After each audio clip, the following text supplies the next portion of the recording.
Bonjour tout le monde. On est le 28 juillet et demain ça fera pile 2 ans qu'on a emménagé ici. Et donc là je vais vous faire un petit tour du terrain, pas du terrain, enfin, une petite partie du jardin et du terrain pour comparer par rapport à ce que vous avez vu dans la dernière vidéo. Il y a quand même quelques petits trucs à dire. Et on commence par la vigne qui cette année était vraiment belle, saine. Pas d'oïdium ou très peu. Pas trop de botrytis, ça a commencé. Botrytis, mildiou, je m'embrouille, je suis pas vraiment bon en maladie des cultures. Mais là, c'est la véraison, le début. La véraison, c'est quand les grains commencent à changer de couleur. Là, ça fait juste quelques jours que les premiers ils ont viré au rose ici. Alors ça se voit bien sûr plus sur les raisins rouges que sur le raisin blanc. Là, par exemple, c'est un autre pied là en bas au bord de la route. Là, c'est du raisin blanc. Alors lui, voilà, il a beaucoup plus de une maladie ou je ne sais trop quoi. J'avais fait un traitement préventif. C'était quelque chose d'utilisable en agriculture biologique pour pas mal de cultures. Et j'en avais sprayé une fois sur les grappes qui commençaient à montrer peut-être des petits signes un peu de ce qui me semblait être un début de mildiou. Mais c'est bizarre, il y a certaines grappes qui sont devenues genre marron d'un coup. Comme si elles avaient séché, mais c'est pas vraiment... Enfin, je sais pas trop. C'est bizarre, j'ai pas trouvé trop d'infos. Mais celles qui restent en tout cas sont belles, c'est plutôt en bas. Donc voilà, j'ai juste fait un traitement, on peut dire curatif, parce que j'ai attendu vraiment de voir des symptômes. Ouais, en fait je commençais à voir des grains qui se fendaient, et l'année dernière, j'ai rien fait pour ça, et ben, on a vraiment perdu quasiment tout, quoi. Là ça a l'air d'aller, donc je pense que ça a été efficace. Et je sais pas s'il faudra en refaire un d'ici qui soit mûr, mais bon en tout cas, on a vraiment de belles grappes. Donc ça c'est vraiment cool. Pas parfait, voilà, celles-ci ne sont pas magnifiques. Il y a un petit duvet dessus, il y a un peu de gris. Bon, on verra ce que ça donne. Il y a des machines à laver qui poussent aussi dans le jardin. Pas mal de fleurs. Bon, hein, il a plu. On peut dire qu'il n'a pas plu depuis facilement 2 mois parce que quelques gouttes qui sont tombées, elles n'ont servi à rien du tout. Le framboisier, ben, on a eu pas mal de framboises. C'est la première année, mais il a l'air de bien pousser, donc ça c'est cool. Tomates, on n'a pas fait quelque chose de formidable hein, cette année. Et alors là, on a une galère. Alors au printemps, c'est les limaces. Et puis après, là, avec la sécheresse, le gros problème qu'on a eu, c'est le blaireau. Dans la forêt, quelque part, il y a des blaireaux. Et comme il fait tellement sec, ben, ils viennent forcément là où il y a de l'humidité pour trouver des vers, des larves, n'importe quoi. Et ils viennent, donc ils creusent, ils fouillent, et ça creuse bien, dis donc. Et ils nous retournent, il y a des plants d'aubergines qui ont été retournés plusieurs fois, même, enfin ils s'en fichent, hein, ils passent là où on arrose en fait.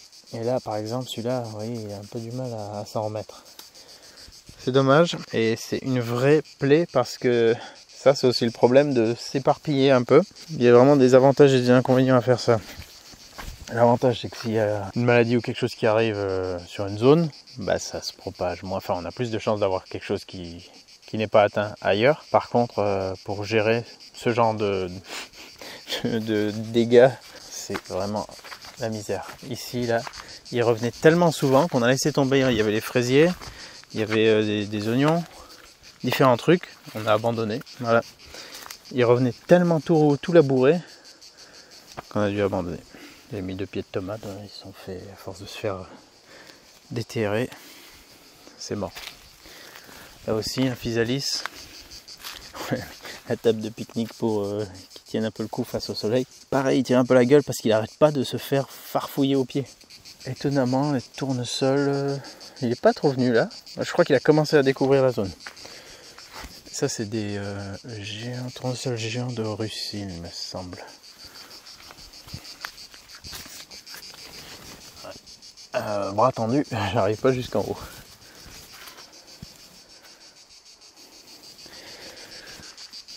Donc le blaireau, une vraie galère, et il va partout où on arrose. Là vous voyez là, on a replanté un pied de consoude pour que ça se multiplie un peu, mais c'est carnage. Donc il faut trouver des solutions par rapport à ça. Je vais vous montrer une idée que j'ai eue, que j'ai mise en œuvre au myrtillier justement. C'est très très sec, hein. Les mimosas aussi perdent un peu plus leurs feuilles que d'habitude, pourtant c'est résistant.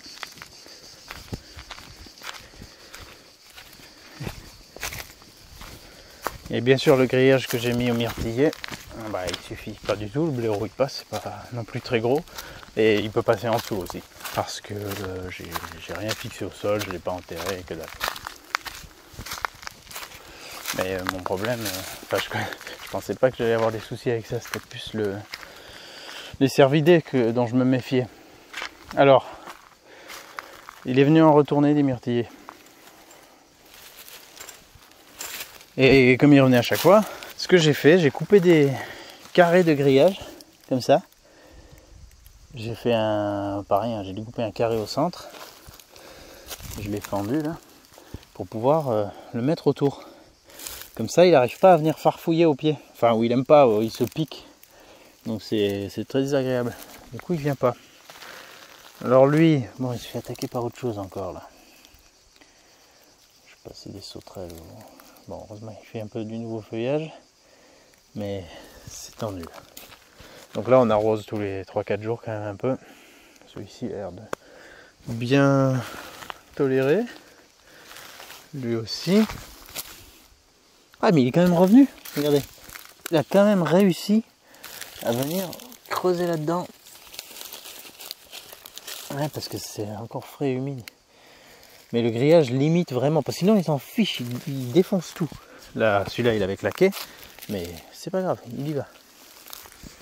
Et là, les deux petits myrtillers sauvages, c'est pas la grande forme non plus. Là, le soleil tape vraiment fort, fort, fort. On voit qu'il y a le feuillage qui a grillé. Lui, il s'est fait ressortir aussi complètement la motte. Vivement qu'il pleuve un coup. Bon, c'est encore frais et humide là-dedans. Ça, c'est bon. C'est-à-dire que toute la préparation qu'on a fait de matière organique et tout, en rajoutant des feuilles par-dessus, ça fait un paillage. Ça va. Et là, il n'est pas revenu fouiller. J'ai quand même dû mettre des pierres parce que malgré ça, il essaye quand même de passer en dessous. Mais bon, ça pique quand même pas mal. C'est pas très agréable. Lui, il refait des bourgeons. Mais ouais, il a pris chaud aussi. Donc ceux-là, je les ai mis côté ombre. Et puis les autres qui aiment plus le soleil. On va voir comment ça se passe. Je pense que l'année prochaine, ils vont mieux repartir. C'est mieux de planter ce genre de choses à l'automne. Parce que quand on les plante au printemps, bah, si on a un printemps comme on a eu cette année, où ça monte vite en température et que ça reste chaud longtemps, là, on n'a pas eu à se plaindre du mauvais temps ce printemps. Et du coup, c'est un peu plus traumatisant. Quand elles sortent de pépinière, les plantes, si on les met dans cet environnement, ça peut être un peu violent. Donc là maintenant c'est une solution que je pense efficace. C'est pas beau, enfin ça reste discret quand même. C'est pas très agréable de devoir mettre ce genre de truc en œuvre. Mais pareil, je pense pour des plates-bandes, ça peut être bien. On coupe des bandes de grillage, on les met contre les plantes de part et d'autre. Et c'est juste pour que ça le dissuade de venir quoi. Mais il faut quand même mettre des choses dessus, hein, des pierres et tout, parce que sinon il insiste. Sacré blaireau. Mais bon, ça va être difficile pour lui aussi, pour eux, pour la famille, je sais pas combien ils sont, mais... Encore l'autre versant est beaucoup plus humide et il y a des sources sur l'autre versant. Ici c'est beaucoup plus sec et à ma connaissance je n'ai pas trouvé encore de point d'eau de source. Et c'est sûr qu'il vit de ce côté. Même si au potager en bas du coup il y a aussi un blaireau qui vient. Je sais pas si c'est le même, peut-être c'est le même, hein, il fait toute une tournée. Mais là c'est vraiment sec, je sais pas qu'est-ce qu'il peut trouver à bouffer. J'ai creusé un peu avec la pelleteuse, créé une nouvelle zone. Voilà. 50 cm sous terre, c'est complètement sec. Voilà, donc ça se comprend, il faut trouver des parades, il faut trouver des moyens, mais clairement il faut essayer, je pense, de faire des zones plus centrées et bien protégées. Genre voilà, il y a un carré avec du grillage fin, rien qui rentre, pas de sanglier, pas de chevreuil, pas de blaireau, puis un peu tout miser là-dessus. Puis en même temps ça fait arroser, enfin c'est plus facile aussi pour l'arrosage et tout. On a voulu un peu... Enfin, on découvre en même temps, on teste des choses, hein, on voit comment ça donne, on s'éparpille un peu. Et on voit que... Bah, on ne savait pas que le blaireau pouvait être autant problématique. Donc là, on l'a découvert. Donc il y a même certains fraisiers... Alors ici aussi, il venait. Là, j'avais mis juste une cagette par-dessus pour voir s'il allait... si ça le dissuadait un peu. Du coup, il n'est pas venu décaler la cagette, il est venu un peu farfouiller au pied des autres. Et puis il y a certaines choses qu'on a remis en pot carrément parce que ça nous gonflait. Je sais pas si je vous avais montré des boutures de kiwi. J'avais fait des boutures de kiwi. Je crois que j'en avais parlé. Je les avais mises, j'avais juste coupé des tronçons et à chaque fois j'ai mis au moins un bourgeon, un nœud dans la terre. Et par contre j'ai remarqué aussi qu'ils n'aimaient pas du tout le surplus de flotte. C'est trop mouillé là, bon, je vais vider ça après. Un coup, quand on est parti pendant une semaine, enfin une grosse semaine, je les avais mis là-dedans pour qu'il y ait toujours un fond d'eau. Oh putain, quand je suis revenu, ils avaient le feuillage genre comme ça, mais pire, et par excès d'eau. Donc après, je les ai laissés sécher, et certains ont complètement claqué, genre lui, voilà. Ça c'est mort. Ça, quand l'écorce se fend comme ça, bon, c'est assez foutu. Et si il n'y a rien, alors c'est marrant, par exemple lui il n'y a rien du tout, d'accord, il n'y a pas de feuilles, il a l'air claqué. J'ai testé sur un autre, je mettais juste un coup d'ongle, si c'est vert en dessous, c'est qu'il n'est pas mort. Et ben des fois il y a des trucs on dirait que c'est juste des pauvres brindilles, et en fait elles sont pas du tout mortes, faut attendre. Ben, par exemple lui, pas du tout mort, ben, il repart, ça y est. Donc je crois que les tortueux c'était des pieds mâles, et les autres des pieds femelles, je crois, à confirmer. Bon malheureusement les tortueux n'ont pas l'air de bourgeonner. Après je pourrais en reprendre, refaire des boutures là où je les avais pris. Ça c'est quoi, un poivron ou une belle de nuit, je sais pas. Donc il y en a quelques-uns qui ont pris. J'ai vraiment fait ça. Bon, on peut pas faire plus simple, donc ça se bouture facilement et ça valait le coup d'essayer. Les baies de goji que je vous avais montré qui étaient toutes chétives, ça va. On les a remis en pot, ils sont beaucoup plus vigoureux maintenant, beaucoup plus jolis. Donc ça fait plaisir. Pour l'instant on les garde en pot jusqu'à temps de leur trouver une bonne place. Je pense qu'on les plantera peut-être cet automne, on les mettra en terre. Ça tolère pas mal de choses, je crois que c'est assez résistant comme plante. On verra la mettre un peu vers un mur. Et puis bon, on fera ça à l'automne. Avec de l'arrosage, ma femme a réussi à faire quand même un mur diplômé. C'est pas du tout le beau moment pour le montrer, parce que là les fleurs sont fermées, il fait trop chaud. Mais le matin, à la fraîche, toutes ces fleurs sont ouvertes, c'est vraiment une cascade de fleurs. C'est magnifique. Là, il y a des belles de nuit, blanches, qui ne sentent rien, qui se ferment la journée. Puis le soir, elles s'ouvrent et la nuit, ça sent bon. Là, c'est des zinnias, je crois. Là, j'ai oublié. Enfin, voilà, différentes fleurs qu'elle a plantées. Ça attire du monde, donc c'est très bien. Mais pareil, il faut arroser, sinon ça tire la gueule. Là il y a 2 pieds donc de vigne, au moins 2, un avec du raisin rouge, rose plutôt, il est un peu comme le Red Globe. Et là c'est du blanc que j'avais donc un peu traité. Et donc voilà, là vous pouvez voir qu'il y a plein de grains qui avaient juste séché. Hop. Voilà, là par exemple on voit bien sur une grappe comme ça. Je voyais des belles grappes se former, puis d'un coup, je sais pas moi, les 2 tiers des grains devenaient marrons. Et après ils sèchent. Je sais pas. Cette partie, j'avoue que j'avais oublié de la tailler, peut-être ça joue aussi. Regardez là, ça a carrément complètement séché. Là. Complètement. Et après traitement, j'imagine que ça a freiné. Les grains qui restaient n'ont pas dépéri. Je sais pas si c'est lié. Mais bon, ils sont pas très beaux. Hein. Il y a du gris quand même dessus. Donc il reste quelques grappes. Je vais voir. Maturité, après je les ferai tremper dans de l'eau avec du bicarbonate. Je les passerai à l'extracteur de jus. J'en ai fait ce matin. Sur les premières grappes les plus mûres, c'était bon. Donc ça va quoi. Ils sont proches d'être mûrs. Mais là, c'est aussi la guerre avec les merles. Et oui, parce que c'est franchement un combat. Dès qu'il y a quelque chose d'intéressant, ils nous ont déjà pillé des tomates cerises. Le sureau, même si on en voulait, regardez. Une inflorescence pas mûre. Ouais, elle est fournie. Dès que les grains commencent à mûrir, ils viennent piquer tous les noirs. Celui-ci, il a eu du bol. Mais ils se font assez vite décimer. Les courges grossissent bien derrière la caravane. Mais voilà, la journée, ça montre que ça a soif. Ça dépend des variétés. Voilà, là aussi, on est obligé quand même d'arroser. Sinon, ça donne pas grand-chose. Le maïs, voilà, il a bien grandi depuis. Là, les salades, on a, c'est tout monté en graines. Donc voilà, pour l'instant, rien à faire ici. Là, on a quelque chose qui arrive sur cette courge. Elle est marrante. Oh putain, elle est trop drôle celle-là. C'est quoi ça? J'ai aucune idée qu'est-ce que c'est comme variété. Est-ce qu'elle s'est hybridée avec autre chose? On dirait un peu un pâtisson hybridé avec je ne sais quoi. Je suis pas un expert, mais je sais que ça peut être très vite hybridé. C'est pour ça que c'est bien si on veut, par exemple, des courgettes, de planter que des courgettes dans la zone. Parce que sinon, si par exemple on récupère les graines l'année prochaine, ça va faire des trucs hybrides. Donc qui peuvent ressembler, qui sont comestibles, hein, mais qui peuvent un peu partir en couille, quoi. On perd la variété, on va dire. Et là, donc, ça s'est super bien développé, même endroit que l'année dernière. Il y a des, je sais pas comment on appelle ça, je sais plus si c'est des abeilles noires ou des bourdons noirs. Là, ils sont contents. Ça c'est du concombre, les fleurs jaunes. Deux variétés cette année.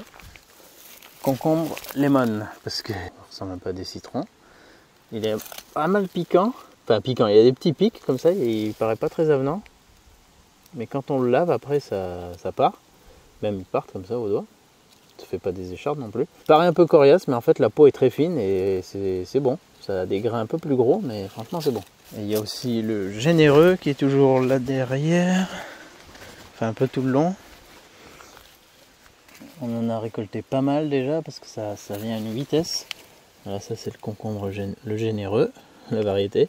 Et effectivement il est généreux. J'ai un autre petit qui arrive. Et en ce moment, voilà, on n'a plus de salade parce qu'on a pas bien étagé du tout nos semis par rapport à ça. Alors, on est débordé un peu de toutes parts, mais du coup on fait pas mal de concombres.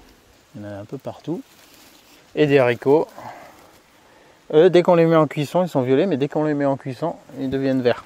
Ça donne bien. Putain, ça grimpe, il y en a de partout. C'est super cool. Voilà, donc là, cette zone, elle est bien productive. Pareil, arrosée, hein, parce que sinon... C'est un peu trop fouillis, par contre. Donc pareil, l'année prochaine, on va essayer de faire un peu plus ordonné. Les tomates cerises qu'on s'est fait complètement déborder. Elles, c'est du ressemis de l'année dernière. Donc c'était genre un gazon, vous l'avez vu, le tout début. Voilà, maintenant c'est le bordel. Pas tutoré, rien du tout. Donc il faut un peu venir cueillir. On laisse pas mûrir entièrement les grappes. On vient un peu cueillir les tomates au fur et à mesure qu'elles mûrissent, parce que sinon je crains qu'avec cette densité que ça va vite pourrir. Il va vite y avoir du... je sais pas si c'est du mildiou aussi, mais voilà. Là s'il pleut un coup, ça va pourrir super vite avec cette densité. Donc on verra bien ce qu'on récolte, mais c'est pas fameux. Là encore un carré de fleurs diverses. C'est quand même sympa d'avoir un peu de couleur au jardin. J'ai oublié les noms, il y a différentes... il y en a une qui était très jolie, qui a déjà fané.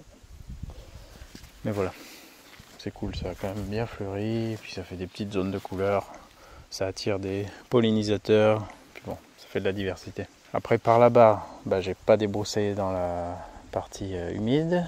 Là il y a aussi une courge qui se développe à côté des groseilliers. C'était bon les groseilles, dis donc. Il y en a qui paraissaient manquer de maturité. En fait, elles étaient juste roses, mais elles étaient mûres. Rose blanche, blanc cassé. Et en fait, elles étaient beaucoup plus sucrées que celle-ci était rouge et celle-ci aussi. Un peu comme des grosses groseilles à macro qui sont jaunes verdâtres, qui sont très sucrées et pas très acides. Et celui-ci, c'est ça qui donnait. Et moi, j'aime bien ça parce que les groseilles rouges, c'est pas celle que je kiffe le plus, même si je suis content d'en avoir. L'abricotier, bon, j'ai déjà dit, mais strictement rien. Là, rien à dire. Là, on a le raisin, je crois que c'est du chasselas ici. En tout cas, il était super bon l'année dernière, mais pareil, il commence à avoir une taille intéressante et les oiseaux vont pas tarder à venir. Donc là, je vais essayer de remettre un filet par-dessus ce que je peux. Les poires, il n'y en a plus là-dessus parce que j'ai récolté celles qu'il y avait. Parce que j'ai vu déjà, voilà, les coups de bec. Et une fois que les oiseaux ont entamé la poire, après c'est les frelons, les mouches, les guêpes, plein de bestioles qui viennent se servir. Donc là je les ai cueillis et c'était pas... voilà, bon, il y en a qui étaient plus grosses que ça, mais j'ai quand même décidé de les cueillir parce que Ça m'a gonflé de ne pas les goûter et je vais voir si elles mûrissent. Je les ai mises dans un sac en papier avec 2 pommes. Puis on va voir si avec l'éthylène ça suffit à mûrir ou même si ça mûrit, je verrai. C'est toujours mieux quand ça mûrit le plus possible sur l'arbre, mais bon. Il y a du monde là-dedans.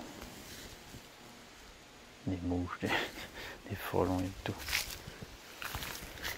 Bon, j'en ai laissé quand même quelques-unes, des petites. On verra, peut-être qu'elles vont s'en sortir, mais... Alors là, il y a plein de raisins aussi, mais c'est le fouillis. Et là, je pense que ça va surtout être les merles qui vont en profiter. Une fois de plus, on voulait dompter cette zone.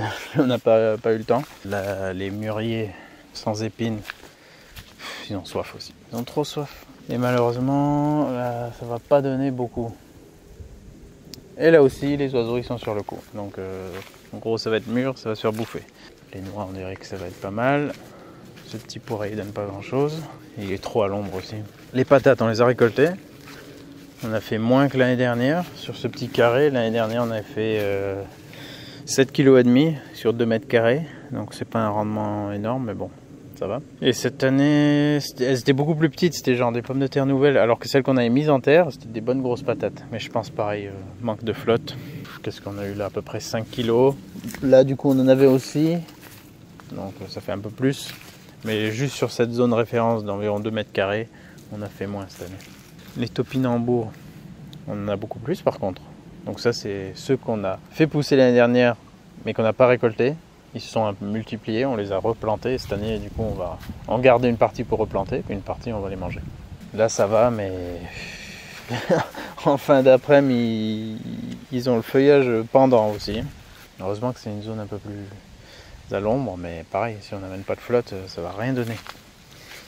Compliqué. Le pêcher grandit bien, mais les pêches, je sais pas si elles vont arriver à maturité. Il y en a 5-6. Quelques-unes qui ont séché sur pied. On verra. J'aimerais vraiment créer des points d'eau ici, un point d'eau ici. Je sais pas exactement comment je vais faire, mais j'aimerais créer un petit canal, genre depuis le garage, avoir genre un premier bassin. Un espèce de canal, soit aérien, soit... Enfin, quand je dis aérien, non pas en hauteur, mais je veux dire soit à l'air libre. Genre une espèce de caniveau, soit enterré, qui ressort dans un autre petit bassin, peut-être ici. Voilà, faut que j'étudie un peu tout ça. En hiver, j'y verrai certainement plus clair à ce niveau. Mais j'aimerais bien, voilà, déjà qu'on puisse avoir des points d'eau pour puiser avec l'arrosoir directement dedans. Et puis j'aime bien avoir de l'eau dans le jardin.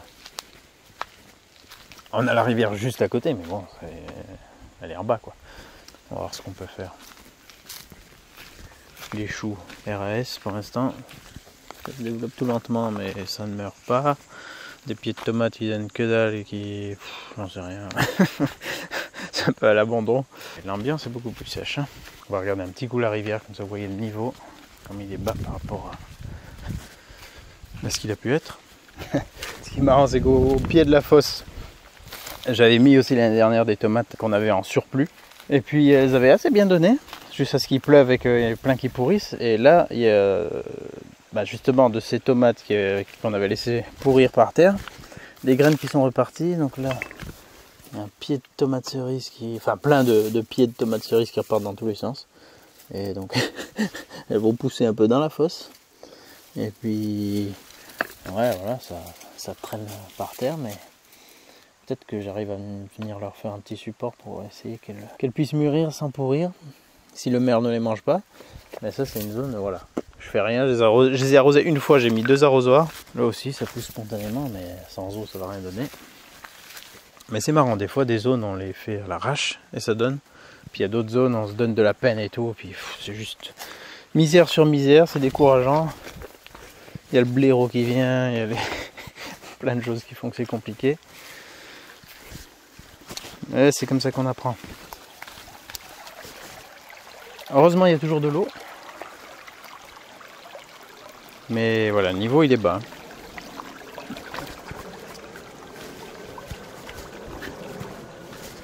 Sachant qu'en hiver, alors en hiver en temps normal, on voit à peu près où il est, le niveau il est juste au-dessus des cailloux là. Il remplit, on voit pas de cailloux en fait, quasiment pas. Juste les plus gros dépassés.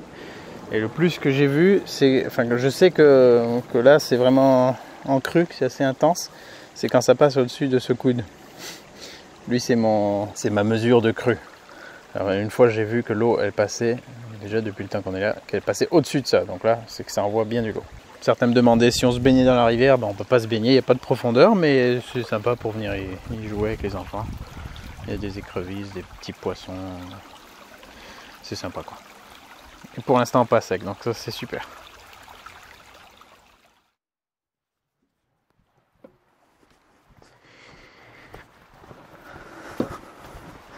Ça passe vite les saisons avec moi, hein. Ouais, d'une séquence à l'autre. On peut pas dire qu'il y ait vraiment de continuité. Allez, dernière brouette.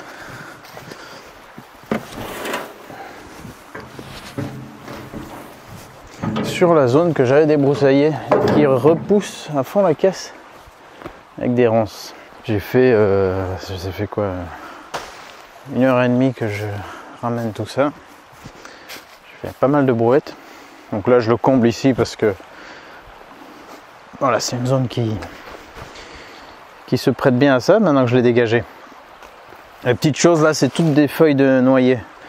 Si vous faites ça, par exemple, si vous avez un noyer comme moi, faites bien gaffe à où vous le mettez parce que ça fera un super humus en se dégradant, ça, pas de problème. Par contre, toutes les plantes n'aiment pas la substance contenue dans le noyer, la juglone. Ça peut voilà, vraiment freiner la croissance de certaines plantes. Elles peuvent très mal se développer. Donc renseignez-vous juste sur les plantes tolérantes à la juglone, histoire de ne pas mettre ça là où ça ne conviendrait pas. Sinon, qu'est-ce qu'il y a de petites nouveautés ici? Oui, on a planté, alors là on a 3 groseilliers qui se sont bien plu cette année, qui ont bien donné. Donc là, en prolongement, on a planté 2 groseilliers à macro. Ça ressemble à pas grand chose pour l'instant. Pas très accueillant, le truc tout épineux là. Mais bon, bah, vu que ceux-ci se sont bien plu, j'espère que là ça le fera aussi. Là il y a le petit pêcher que j'avais réussi à ne pas débroussailler, que j'avais repéré à temps. Donc lui, un pêcher issu de semis naturels, quoi. Ça sera très bien ici. Puisque les groseilliers ça aime du mi-ombre, donc ça va le faire. Sinon cette saison, là on est le 5 décembre. Bah là maintenant ça vient à peine de dégivrer à 15 h. Sinon c'est tout le temps givré maintenant. Froid et assez déprimant. Allez, je vous montre où c'est que j'ai enlevé toutes ces feuilles. Ça fait quand même plaisir quand même. Oh, aussi les tomates cerises, elles avaient pris. Ben là on voit bien la zone où elles étaient allées. Donc avant que ça gèle, c'était encore presque haut de 50 cm, 1 mètre. Il y en avait un massif de tomates cerises. Ah non, c'est les tomates givrées maintenant.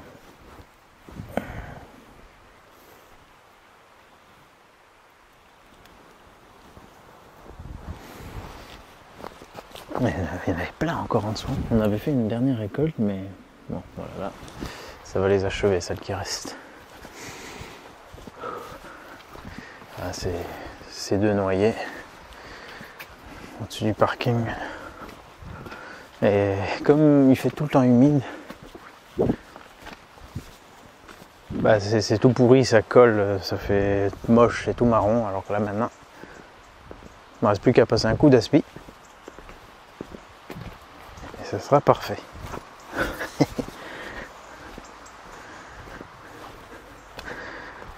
Propre. Ça, c'est vrai que c'est assez joli. Je trouve que c'est un fusain. Je suis plus trop sûr. Mais bon, ça apporte un petit peu de couleur à l'automne. Là-haut, bah voilà, on a quasiment le soleil. Maintenant, c'est fini. Il était encore allé peut-être une petite heure à ce niveau. Donc même plus au niveau de la maison mais au-dessus. Et là-bas vous voyez peut-être des perches. C'est là que j'ai commencé à préparer pour faire une serre. Mais j'ai pas eu le temps d'avancer plus. Donc voilà. Je vous montrerai ça quand ça aura avancé un peu mieux. Le chêne vert là je l'avais élagué, des branches basses pour qu'il y ait plus de lumière qui rentre au niveau de la petite terrasse. Que ça dégage un peu le panorama parce que ça ne servait à rien.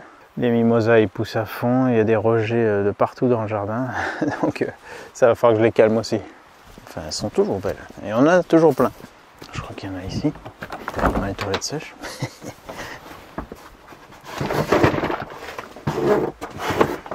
Voilà. 4 cagettes. Bon, elle les a pas chargées à bloc, c'était pour qu'elles sèchent correctement. Hop là. Ici aussi. Donc ça va. On a mieux assuré que l'année dernière. Ouais, on a un peu trop traîné. Entre les écureuils, les sangliers et puis après la moisissure. Et enfin, les vers qui se développent dedans. C'était pas terrible. Mais là, cette année, c'était une très belle année. Je sais pas pour vous, mais ici, ça a bien donné. Alors là, on est le 23 janvier 2023. Et je vous avais parlé d'un noyer que j'avais qui était complètement mort et qu'il fallait que j'abatte. Bon, bah pas besoin, il est tombé tout seul. Il est tombé tout seul il y a quelques jours. J'ai rien entendu, mais voilà. Donc je vais récupérer tout ce bois, je vais le débiter, ça tombe bien. J'ai plus de bois, il fait bien froid. Donc ça tombe à pic et tout ça c'est du bois déjà sec depuis un moment. Depuis un bon moment. Ouais. Ici, il a fini par se déraciner. Je pense qu'il était mort depuis assez longtemps pour que ses racines aient complètement pourries et qu'il soit plus ou moins dessouché tout seul. Voilà, on voit que c'est tout à casser net parce qu'on a eu un bon coup de vent aussi. Voilà. Alors après, le noyer, j'ai remarqué, même sur des bouts de bois que j'avais, enfin des tronçons de noyer du propriétaire précédent qui les avait empilés vraiment sous d'autres bois qui avaient complètement pourri, j'ai vu que le noyer ça résistait quand même très bien aux attaques de capricornes, champignons et tout. Donc peut-être que j'ai des parties intéressantes à récupérer sur le tronc, mais tout ce qui est les branches, tout ça, je vais couper, ça fait quand même un bois assez dense à brûler. J'ai bien fait de pas m'embêter. Parce qu'après abattre un arbre, ça peut toujours être délicat, surtout quand c'est juste à côté d'une route, avec les fils électriques. Son port était quand même plus penché vers ici, dans ce trou là. Donc il serait tombé vers là, mais bon, on sait jamais. Je regarde pas mal de zap et, et des gens qui ont l'air plus expérimentés et mieux outillés que moi font quand même des fois tomber les arbres pas du tout là où il faut. Donc tant mieux, s'il est tombé au bon endroit tout seul, ça me va. Allez, je vais m'équiper. Et puis on va débiter tout ça. Bon bah il s'est réduit déjà un peu et normalement j'avais filmé mais l'appareil a planté et en plus quand je vais pour couper que je vois que l'appareil a planté, je vois que j'ai plus mon micro et il était, je l'ai fini par le retrouver, il était là juste à côté de la rivière, bon sang de bois. Ah là là. Bon sinon avec une chaîne neuve ça coupe très bien, ça se voit qu'il est sec depuis un moment ce noyer. Le bois il est plus, il n'a plus une dureté, comme s'il avait été abattu et puis bien stocké quoi. Ça se voit qu'il est vraiment, il a vraiment séché sur pied quoi. Il y a même du capricorne en plein cœur et tout. Voilà, je sais pas si je vais pouvoir en récupérer grand chose, mais je verrai bien. En tout cas, ça me fait déjà quelques bonnes petites bûches. Et la machine tourne très bien depuis la réparation de la membrane de carbu.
Là, j'ai déplacé les véhicules.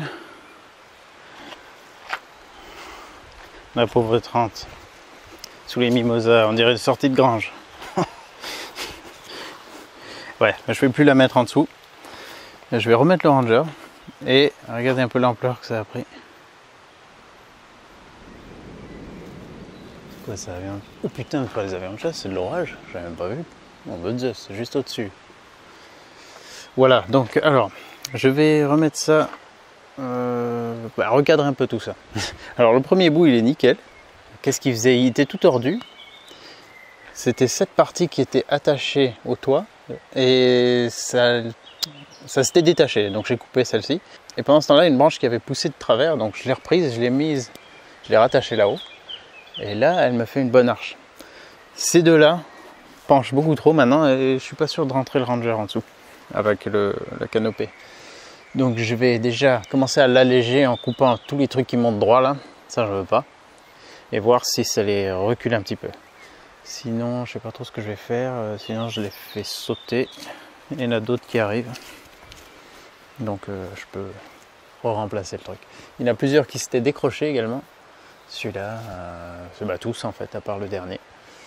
Ça a quand même gardé un peu la forme d'arche, mais pareil, je veux couper tout ce qui monte droit. Je veux garder cet effet tunnel, mais pas qu'il y ait trop de volume non plus. Là, ça devient vite des grands arbres. Allez, on va tailler tout ça.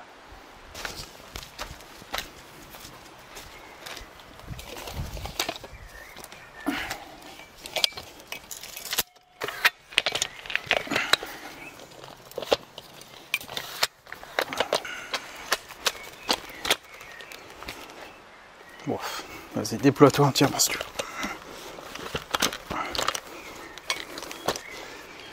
Non, il reste un étage pas déployé.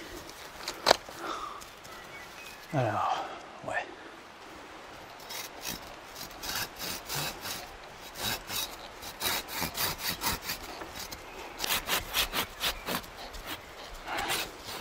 Des fois, je me demande pourquoi je travaille à la main, alors que je pourrais prendre ma petite élagueuse.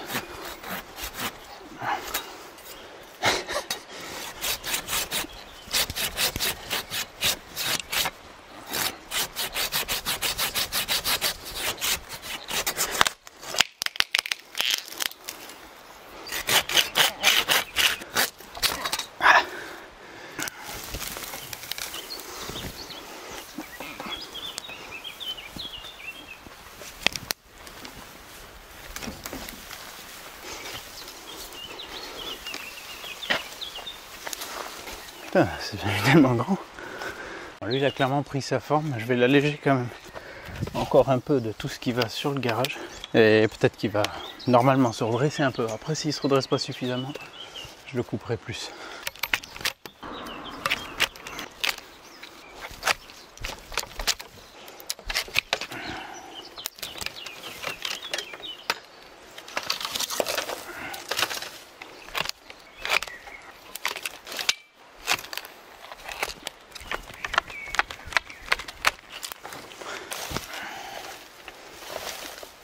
Ça en fait du volume quand même. Avec ces quelques coupes, ça me fait déjà tout ce bazar. Ouais, c'est simple. Tout ce qui monte comme ça, je vais tailler. Je vous montre la gueule que ça à la fin. Voilà, je crois que j'ai fini.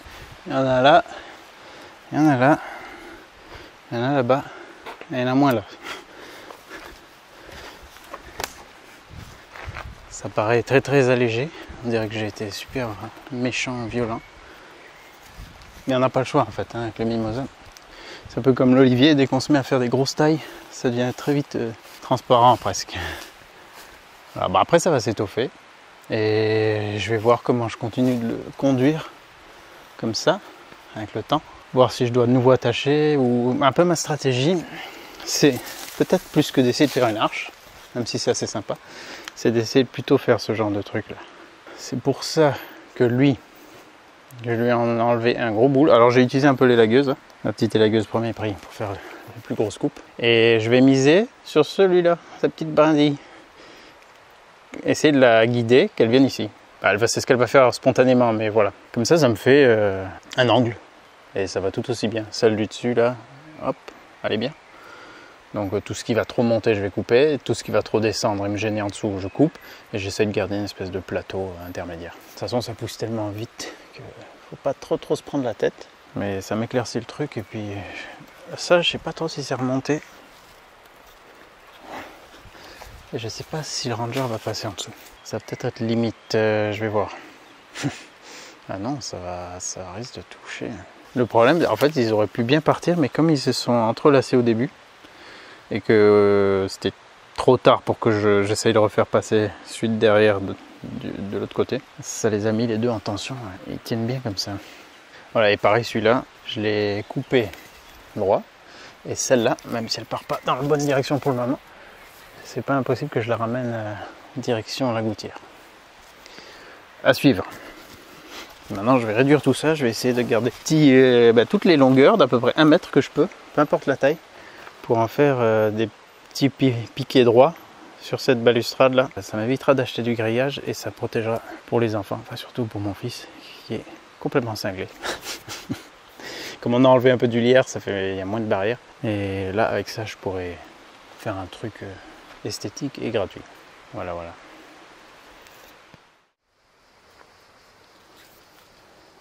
Et ben voilà, ça fait pile 1 an depuis depuis la première séquence de cette vidéo. Donc là, je vais refaire un petit tour du jardin. J'ai oublié tout ce que j'avais dit il y a 1 an. Mais je vais essayer de vous remontrer, du coup, un peu le contraste. Alors ça change des vidéos que vous voyez d'habitude sur les jardins, où il y a un bon suivi. Là, c'est pam, 1 an plus tard.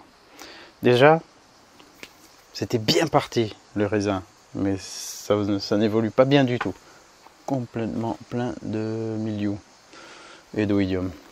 On voit pas, autant y aller dans les deux sens. Certaines grappes sont saines, à peu près saines, pas tellement saines en fait, mais un peu mieux. Et cette année, j'ai fait un nouveau truc, je crois que j'en ai parlé la dernière fois ou une fois. J'ai pris des filets comme ça en nylon, tout un sachet de 50 ou 100, je sais plus. Et j'emballe des grappes. Alors là, j'en ai fait pour quelques-unes. Alors malgré la maladie, on dirait que certaines s'en sortent mieux avec le filet que sans. Enfin, que ça évolue pire. Parce que du coup, il y a plein de bestioles qui viennent dessus. Là, ça a l'air un peu plus contrôlé, même si c'est foutu. Voilà. Donc là, cette année, pas terrible le raisin. En plus, il y a... Ouais, il est pas beau. Pas beau du tout. Sinon, en plus récent, il y a 2 mois, j'avais taillé ça. Ça a déjà bien étoffé. C'est reparti de folie. Il faut de nouveau que je taille un petit peu, mais là, juste une taille de contrôle. Cette année, ça c'est bien reparti aussi. L'hypomée, bon là qui est un peu chaud en fin d'après-midi. Les ignas, Avec ce super papillon que la première fois que j'ai vu, j'ai cru que c'était un colibri. Reviens là.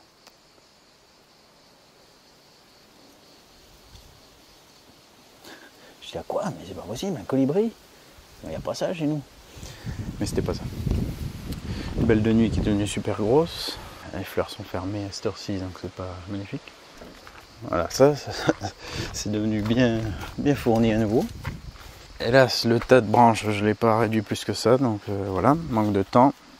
Alors on a de nouveau une courgette ronde ici. Ça avait bien poussé l'année dernière, on a de nouveau une ici. Donc on aura des courgettes à farcir. J'allais plus ou moins le condamner cet abricotier. Mais cette année, il a donné 10 abricots. Alors j'ai pas pu tous les avoir. C'est ridicule dit ça. Mais ils étaient bons. Alors je me demande s'il n'est pas en train enfin de se refaire par rapport aux méga tailles sévères qu'il a eu dans le passé. À voir. Là de la courge ronde encore. Courgette ronde, pardon. Cette année, on a acheté des plants de tomates. L'école des enfants faisait une vente de plantes comme ça pour la coopérative scolaire. Donc on a pris quelques plants. C'était pas cher et ils donnent de magnifiques tomates. Alors, putain, mais ils sont où les rouges? Attends, ne dis pas que le blaireau il en a bouffé, cet enfoiré.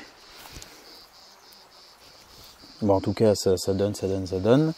Donc on a notre récolte de tomates quotidienne et cette année, du coup, c'est pas en gros bordel comme l'année dernière, tomates cerises. Et franchement, quasiment pas d'arrosage. Je voulais voir ce que ça donne. Donc à la limite, je les arrose un petit peu si elles commencent à vraiment tirer la gueule. Là, pas du tout, là, en fin de journée. Mais des fois, elles sont vraiment... Ouais, ça se voit qu'elles ont soif. Et le matin, c'est reparti. Mais bon, je suis pas non plus extrémiste. Donc, puisque je peux leur mettre de l'eau, j'en mets un petit peu. Mais j'essaye de pas trop en mettre. Et oh là là, qu'est-ce qu'elles sont savoureuses. Incroyable. Sucrées, mais de folie, quoi. Ça change tellement. Même des...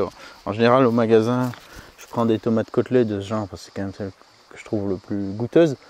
Bah là, en comparaison, ça se voit qu'elles sont trop gavées d'eau, celles du commerce. Le seul truc de tomates cerises qu'on a gardé cette année, c'est juste ce petit truc là. Donc ça, c'est semi-naturel l'année dernière. Que j'essaye à peu près d'y gourmander, de garder un tout petit peu sous contrôle, histoire d'avoir quelques grappes de tomates cerises, mais c'est pas fantastique. Là, on n'a pas eu le temps de faire trop de choses. On a quelques concombres qui vont venir, mais voilà, pas comme l'année dernière. Encore de la courgette, Ah non, c'est peut-être du pâtisson ça. Non, ça va être du pâtisson. Non, pas du pâtisson, pardon. Du giromont. Les groseilliers qui ont bien donné cette année, mais vraiment à bloc. C'était super. Et là, 2 groseilliers à macro, dont un se développe pas très bien, mais j'espère qu'il refait des nouvelles pousses. Bon, j'espère que ça va le faire parce que les groseilliers à macro, j'adore. Le petit pêcher spontané est toujours là. Et puis l'arbre, le noyer qui était tombé dans le jardin. Les sangliers viennent. Ouais, ah putain, ils sont bienvenus là. Alors le noyer, ben, il s'est fait noyer dans la végétation. Je n'ai pas eu le temps de le débiter plus, donc là pour l'instant il est resté comme ça. Ah ouais, ils ont farfouillé de partout là.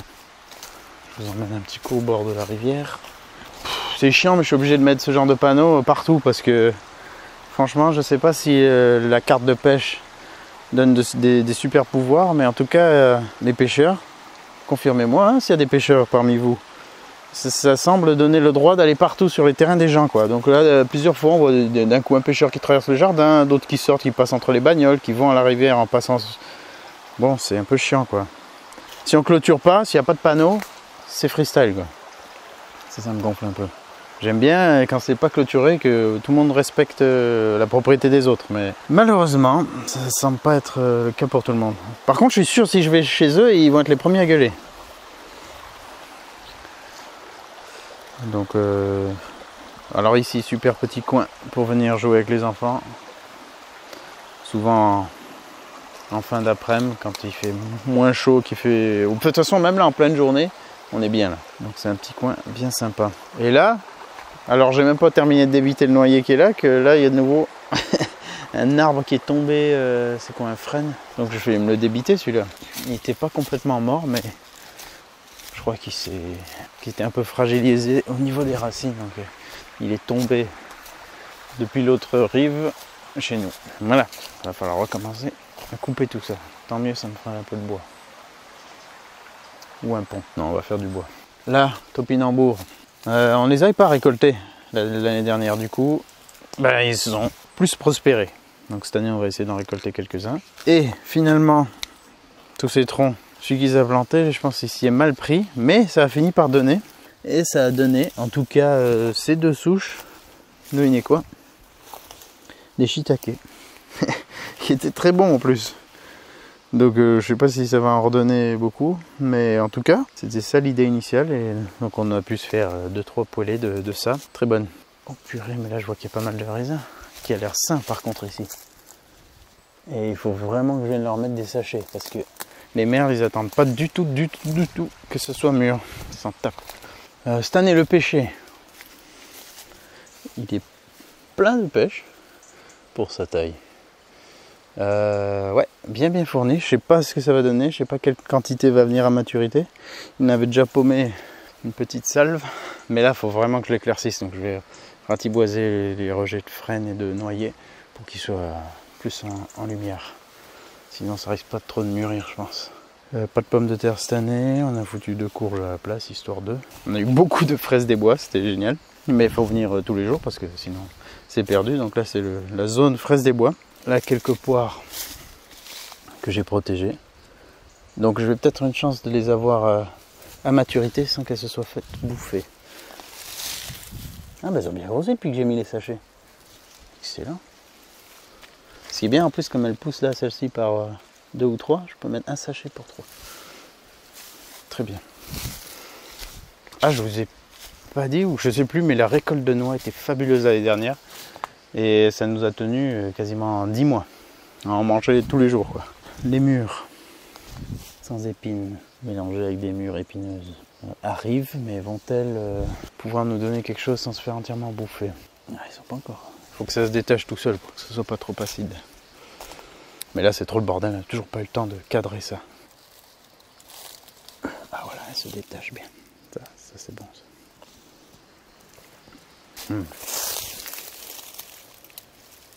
Petite pause enfant. Oh, bien, celle-là, il fallait la rater. Ce poirier, vieux et tortueux, a décidé de donner qu'une poire cette année. Donc vous pouvez être sûr que celle-là, je la protège. Faudrait peut-être même que je mette du fil barbelé autour. Et puis, où c'est qu'il y en a un autre? Ah oui, lui. Il donne plein de petites. Mais pareil. Ah oui, encore top. 4 que j'ai protégé avec un sac. Et je vais protéger les autres aussi. On a eu aussi beaucoup de fraises. Une bonne quinzaine de bonnes petites barquettes. Surtout des gariguettes. Bon là, ça se fait envahir, donc il va falloir réduire tout ça. Elles se sont propagées dans tous les sens. Bon, on avait vraiment tous les jours, on venait en récolter. À la limite d'en avoir marre. C'est ça qui est bon.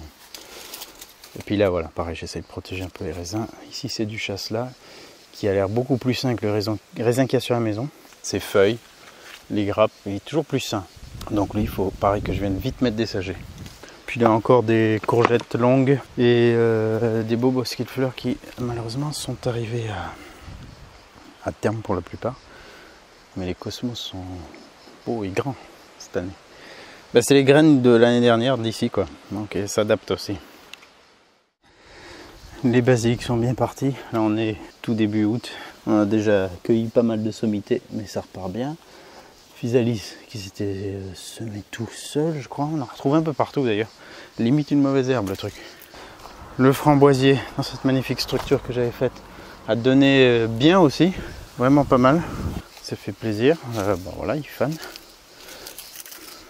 La petite structure est toujours là et elle était destinée cette année à finalement soutenir la passiflore qui a fleuri généreusement. Là c'est fini également, je crois pas qu'il y en a d'autres des fleurs, mais c'est très beau et qu'est-ce que ça sent bon.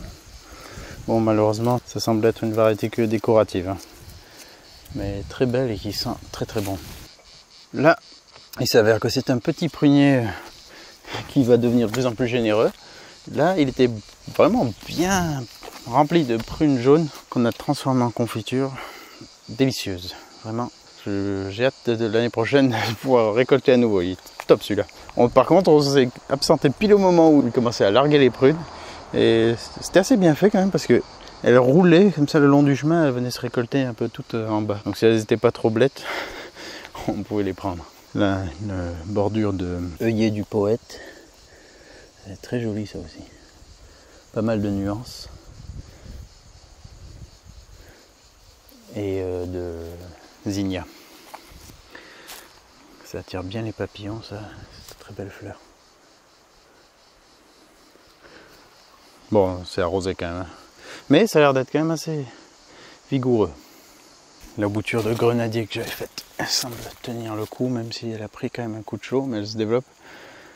Il faudrait peut-être arroser un peu plus, parce que là, c'est quand même assez hard. Là, ça, c'était de l'onagre qui a fleuri. Bon, on n'a pas vraiment de quoi sécher des fleurs et tout, mais voilà, l'onagre, c'est avec à côté de la consoude, ce sont de bonnes plantes médicinales. Et puis là, voilà 4 autres plantes tomates comme ceux d'en bas, donc plantées à la même période, mais dans un environnement beaucoup plus chaud. Donc elles donnent moins, mais elles donnent des tomates encore plus sucrées, c'est abusé. Pareil parce qu'on les arrose quasiment pas, juste quand elles tirent vraiment trop la gueule. Et alors ça, putain, ce merdier, ça c'est à cause du blaireau ça. J'ai dû sacrifier des grilles comme ça là, de clôture. Je les ai coupées en deux et je les rapproche de part et d'autre le plus possible des pieds pour qu'ils ne viennent pas quoi. Après j'avais ce tronc de mimosa que j'avais coupé et que j'ai foutu par dessus. Sinon à un autre endroit j'ai mis des pierres pour le caler. Mais il n'y a que ça à faire. Parce qu'il vient, il retourne tout, il nous a retourné les 4 pieds. Sortis quoi. Déterrés, racines à l'air. On était dégoûtés. Heureusement ils ont repris. Mais il venait toutes les nuits foutre le bordel. J'ai pas non plus envie de le flinguer, mais il faut trouver des parades. Putain, c'est dingue. Donc ça semble bien marcher. Grille coupée en deux, ça reste relativement discret. On pourrait même mettre du paillage par-dessus, mais le truc qu'il faut lui empêcher de faire, c'est d'aller venir retourner la terre, qu'il aille pas chercher les vers, les larves et tout au pied des plantes. Et à force, je pense à le décourager quoi. Il a tenté quelques fois de gratouiller un peu entre, mais ça le limite vraiment beaucoup. Les baies de goji qui étaient en pot, on les a plantées là. Alors, petit truc intéressant. Pour ceux que c'est intéressant, c'est pas intéressant du tout. Celui-ci, on l'a gardé en pot assez longtemps. Et celui-ci, c'est celui que j'avais mis en bas. Contre la barrière, sous le chêne. Donc, au début que je l'ai planté là, il a prospéré à donf. Il a végété de folie. Il a fait des feuilles grandes comme ça. Mais, voilà, il a juste végété. Il n'a rien donné de plus, quoi. Parce qu'après, le soleil, au début il était un peu plus, il y avait un angle plus bas, donc il était plus ensoleillé le baie de goji. Et après quand le soleil est monté, il y avait trop d'ombre à cause du chêne. Donc on l'a transplanté ici, parce qu'il tirait trop la gueule, et il est reparti, pareil, à fond, mais avec des petites feuilles cette fois, comme l'autre. Et celui-ci il se plaît bien là, avec le mur, la chaleur, c'est des plantes qui ont quand même en fait l'aridité et la chaleur. Et là voilà, ça c'est des fleurs de baie de goji. Et c'est très généreux, ça va donner des baies de goji à chaque endroit jusqu'au bout des feuilles. Et voilà, rien qu'en pot c'était déjà au top. Alors là je pense qu'elles vont vraiment bien se plaire. On va essayer de bien les développer ici. Puis vous regarderez le prix des baies de goji en vrac au supermarché. Rien qu'en vrac déjà, si vous regardez en sachet c'est encore pire, mais ça vaut grave le coup de faire pousser ça et ça a l'air de pousser vraiment tout seul. À condition voilà, de bien l'exposer. Donc moi je voulais faire mon test, on avait chacun un avec ma femme. Moi je lui ai dit regarde, je vais le mettre en bas, tu vas voir, il va prospérer, il va vraiment s'y plaire. Puis au début je faisais le malin, il a fait des grandes feuilles et tout, j'ai dit tu vois, pète la forme le truc. Mais voilà, à part des feuilles, rien d'autre.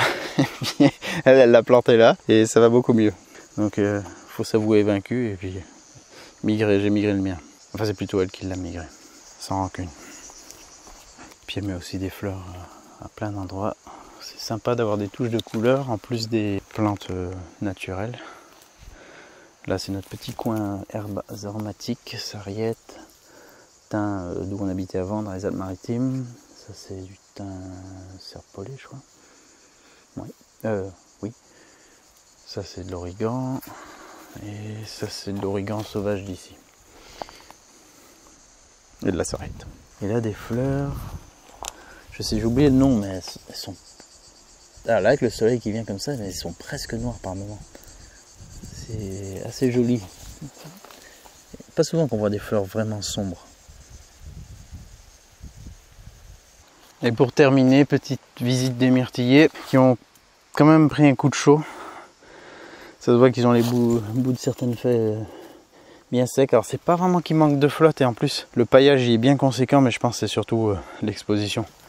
Quand ça tape quand même bien fort. Et celui qui résiste le mieux, c'est celui qui est le plus à l'ombre. Mais ça c'est que depuis que le soleil tape vraiment, qui fait chaud, parce que on peut pas dire que, contrairement à ce qui se dit à la télé, que l'année était très chaude. Nous, c'était vachement doux et ensoleillé avec la pluie quasiment toutes les nuits, donc c'était vraiment bien le printemps. Ils se sont développés très bien. Celui-là, il avait fait même une bonne dizaine de grosses myrtilles et je sais pas, en une nuit, il n'y avait plus rien. Je sais pas si c'est le blaireau qui a bouffé ça ou si la veille, il avait fait trop chaud que ça les a genre avortés, quoi. Mais j'étais dégoûté. Bon, en tout cas, ils sont toujours là. Peut-être qu'après cet automne, hiver, printemps, ça va bien repartir. Et on a vu qu'ils pouvaient fructifier, donc c'est bien. Et puis celui-ci aussi, il s'en sort assez bien. Donc voilà pour cette année. C'est un peu bizarre comme vidéo, mais pour ceux qui sont intéressés à suivre un peu mes aventures dans le jardin, sur nos terrains, ça vous fait un petit suivi et ça peut toujours être intéressant de partager des choses entre amateurs de nature et de jardin.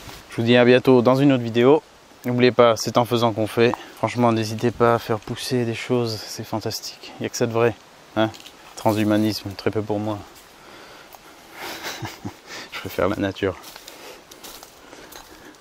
Je préfère en chier dans la nature que d'être complètement assisté et déconnecté. Finalement, à se croire hyper connecté, on est complètement déconnecté. Hein.